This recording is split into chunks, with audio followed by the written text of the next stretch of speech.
2 Kings 7. Then Elisha said, Hear ye the word of the Lord. Thus saith the Lord, Tomorrow about this time shall a measure of fine flour be sold for a shekel, and 2 measures of barley for a shekel, in the gate of Samaria.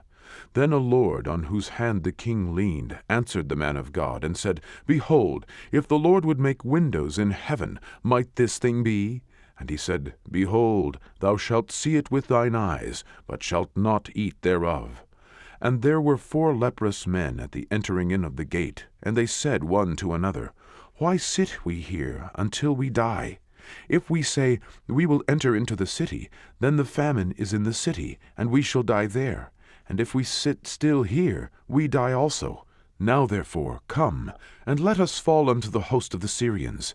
If they save us alive, we shall live, and if they kill us, we shall but die.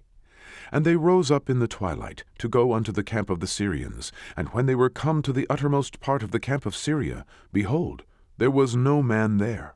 For the Lord had made the host of the Syrians to hear a noise of chariots, and a noise of horses, even the noise of a great host. And they said one to another, Lo, the king of Israel hath hired against us the kings of the Hittites, and the kings of the Egyptians, to come upon us. Wherefore they arose and fled in the twilight, and left their tents, and their horses, and their asses, even the camp as it was, and fled for their life. And when these lepers came to the uttermost part of the camp, they went into one tent, and did eat and drink, and carried thence silver and gold and raiment, and went and hid it, and came again, and entered into another tent, and carried thence also, and went and hid it. Then they said one to another, We do not well. This day is a day of good tidings, and we hold our peace. If we tarry till the morning light, some mischief will come upon us. Now therefore come, that we may go and tell the king's household. So they came and called unto the porter of the city. And they told them, saying, We came to the camp of the Syrians, and behold, there was no man there, neither voice of man, but horses tied, and asses tied, and the tents as they were. And he called the porters, and they told it to the king's house within. And the king arose in the night, and said unto his servants, I will now show you what the Syrians have done to us.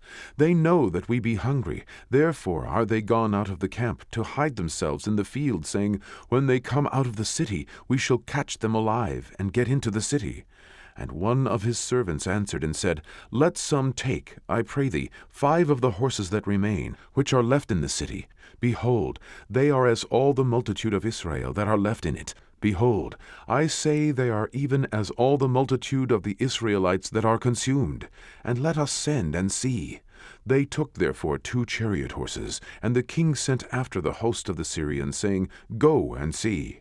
And they went after them unto Jordan, and lo, all the way was full of garments and vessels which the Syrians had cast away in their haste.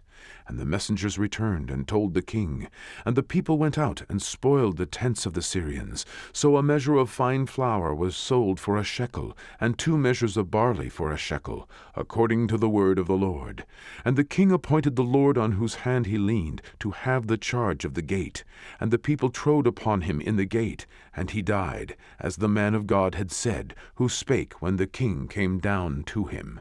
And it came to pass, as the man of God had spoken to the king, saying, 2 measures of barley for a shekel, and a measure of fine flour for a shekel, shall be tomorrow about this time in the gate of Samaria. And that Lord answered the man of God, and said, Now, behold, if the Lord should make windows in heaven, might such a thing be? And he said, Behold, thou shalt see it with thine eyes, but shalt not eat thereof. And so it fell out unto him, for the people trode upon him in the gate, and he died.